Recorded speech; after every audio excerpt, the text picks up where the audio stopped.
Hard. Hi, this video is for Tracy Pritchard. Or Pritchard, sorry if I didn't pronounce that correctly. This is our counseling demonstration. Hi!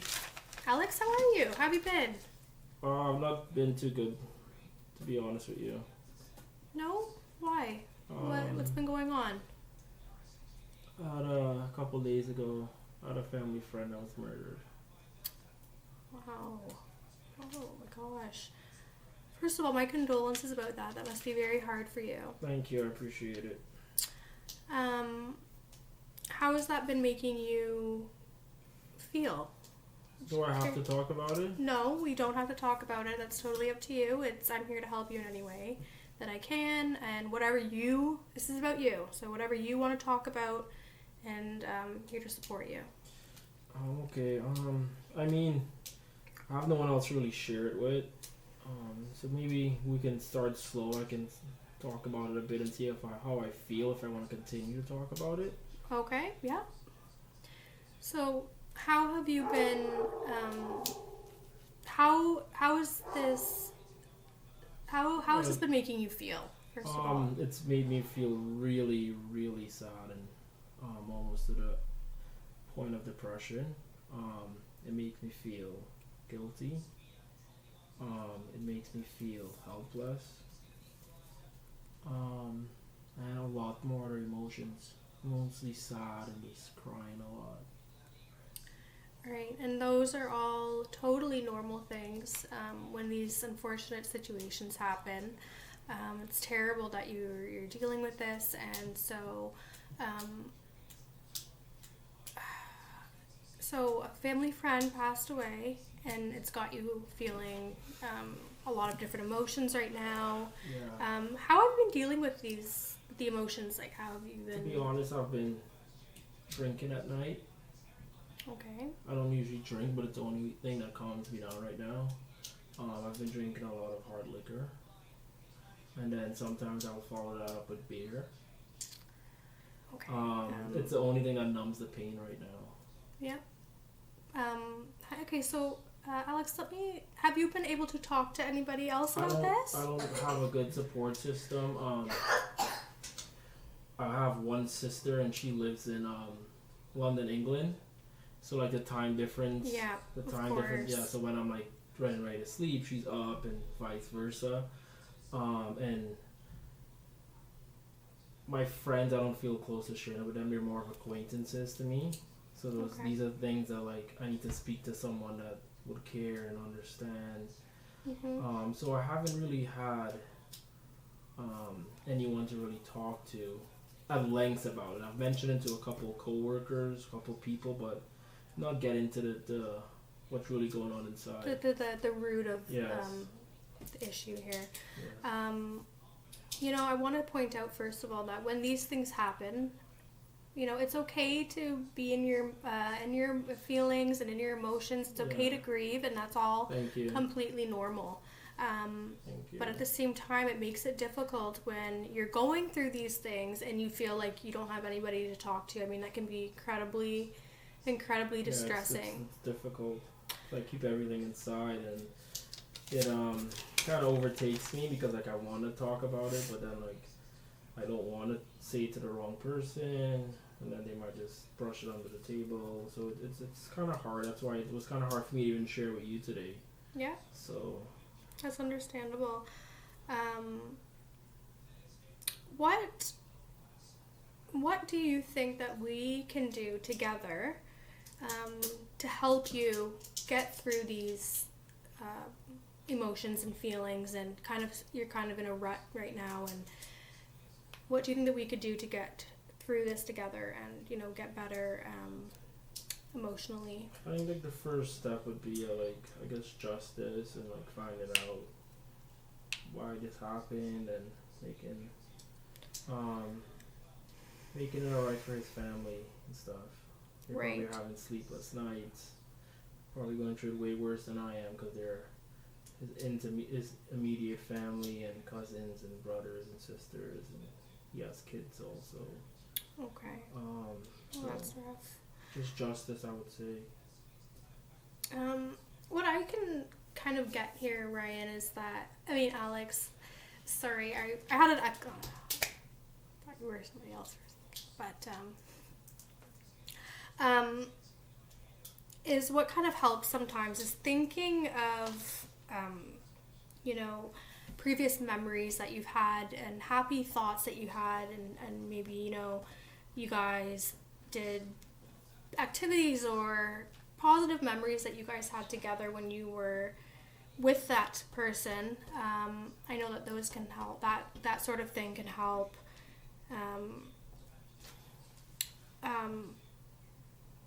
Do you have any activities that you're taking part in that kind of help you, or anything that you can do to? I mean, this happened to him when he was in Las Vegas. So okay. Before we used to hang out. We would always go to, what's it called? The Woodbine racetrack. Watch the horses race. Okay. That was something we liked to do together. Yeah. We would also meet up and go fishing at the lake. So those are some memories. Those are some good memories I can hold on to. Hold on to those. Wow. I wish we can do these things again. Yeah.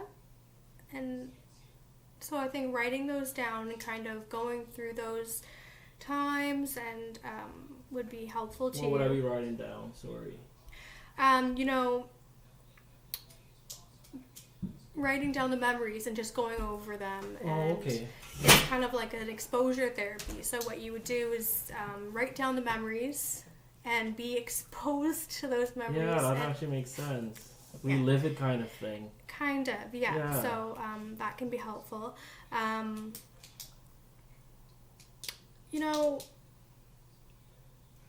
Another thing that can be helpful in regards to worries and feelings of despair and guilt is writing down your troubles. Like in a notebook? You can get a notebook. You can get a piece of paper. A notebook would be. I just wouldn't want anyone to see my. No, so it's a personal. It can be a personal notebook. You could even write it down in a. Do you have in your phone? Yeah. And write down the most troubling, from most troubling to least troubling. Okay. Yes. Could I And how would that look? So I would. That's a good way. I would start. You know what? I would start with the good memories. Yeah. Write down the good memories. Write our times together, convos we had, all the good times. I'll put that first. Mm-hmm. And then I would write, I guess, towards the end and think about it. And maybe you have me thinking that I can think about it. That maybe I'll see him again. Someday. It's a type of exposure therapy, and kind of introduce you to those emotions and feelings, and helps you if you go through each one individually. Yeah. It can help you get through those. But what happens like when I do that is like I feel like I'll get maybe attacked by someone, shot or something. So. Help me understand here. So it's... So, like, if I, like, go out or something, I get scared now. Aside from the feelings of the other things that you're dealing with. Besides the grief. Is this contributing to the sleeplessness? Yeah. And the alcohol? Yes. So you're afraid of going out because you feel like could what happened to my friend potentially happen to me? Yeah, so I feel like that I need to go out, I need to watch everywhere I go, and you never know who you're going to run into. You could run into someone who's maybe high on drugs, who got in a fight with their wife or girlfriend, has nothing to lose. A drunk person also who has nothing to lose, maybe an ex-convict, maybe wants to go back to jail. So when that happened, it kind of like pushed forward that like every day is really important. We should take it very important every day, and like that's why I'm scared to go out in case something maybe happens to me. So I haven't been out in a week. This is my first time coming to see you that I left the house. Okay. Yeah. Thank you for sharing that with me. So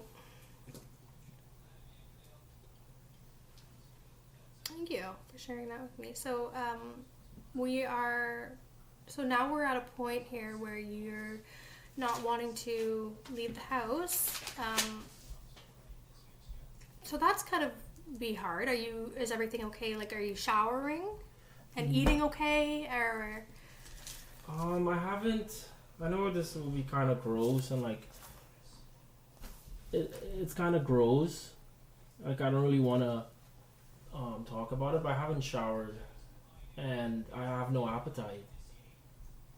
It just makes me sick thinking about it. Yeah, exactly. So I haven't been eating. I haven't been showering. Just chance of you running into something. So staying at home is making you feel like you're kind of in your safe place. Yeah, and it keeps me away from these maybe dangerous people. So I think those are valid feelings, but they're also incredibly rare. People go out every day, and you can think like that and be kept up in your house and not go out and not be able to live your life, or you can go out and say, well, the chances of that happening are incredibly low, and go on to continue to do the things that you enjoy doing. Spending time with family and friends can help. I have a daughter named Israel. I see her every other weekend and maybe once a week, and I had to cancel with her mom. So she's been pretty mad at me because I was supposed to take her to the amusement park. Okay. So I don't know how to explain it to them. Like, I haven't told them about it. I'm kind of ashamed of it. Would they be? I think that if you explained your situation, me and my ex are really good. We're so close. We're really good friends. We talk about a lot of stuff, but I don't want her to think that like. Do you think that maybe I'm not in the right mindset to take care of Israel? I think that if you reached out to my name's Kathy. Okay, so if you reached out to Kathy and you went over what you're dealing with, do you think that maybe she'd be a little bit more understanding and maybe even spending time with your daughter might. The thing with Kathy is you have to catch her in a good mood. That's the only thing. Yeah. So if I was to maybe catch her in a bad mood or maybe not one of her good moves, she might just be like, you're just canceling. You don't want to, like, I don't know, you're making an excuse. Maybe you're seeing a girl or something. So I need to catch her in that good mood and be like, hey, I need to sit down and talk to you about something that's bothering me. Okay. What I suggest is, maybe reaching out to her or, explaining to her, because that can't, you need to get back to, you must, or want to get back to,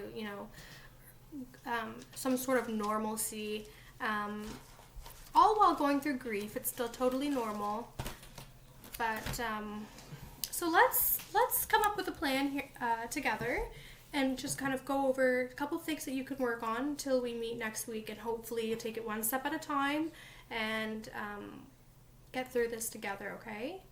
Yeah. So I really like the idea of the writing down my thoughts. I also like the idea of while I write it down kind of like challenges these negative thoughts.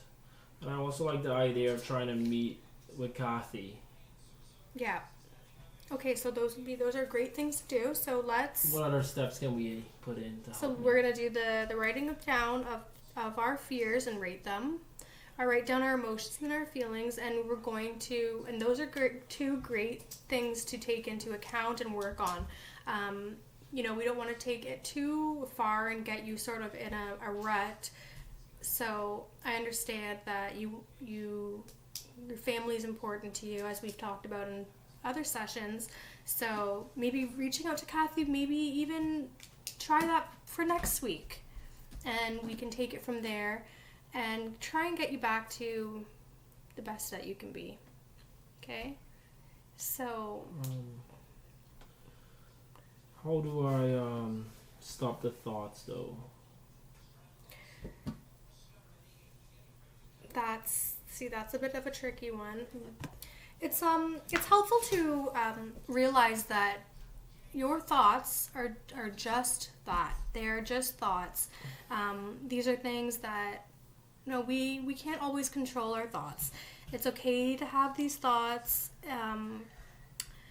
whether positive or negative. It's okay to have these thoughts, but try to remember to focus on the positive thoughts. So, what kind of could help you is to envision that you're at a lake and you're getting messages in a bottle that are coming to the shore, and every message that you pick up, you open it and you read it, and it's a positive thought. I'm here. I love my daughter. Or any type of thought that would bring you sort of joy, and try and just envision just remember the lake and the bottles or the ocean, whatever type of, I really like the ocean and palm trees. Okay, so there you go. So envision the palm trees blowing in the wind, and you have the ocean bringing in these messages of positivity, and just take it with that. And I go to the dog. I take my dog to the ocean every weekend. Oh, that's beautiful. His name's beautiful. Rocky.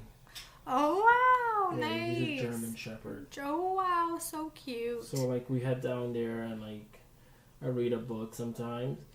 Nice. And then we play fetch. Yeah, so maybe you're right. That's a good envision. Maybe me and Rocky are walking on the shoreline and these bottles are coming in and they're all saying nice things like Israel loves you, Kathy will be there for you. Maybe. Yep. Exactly. Your friends and family love you. It's okay to grieve.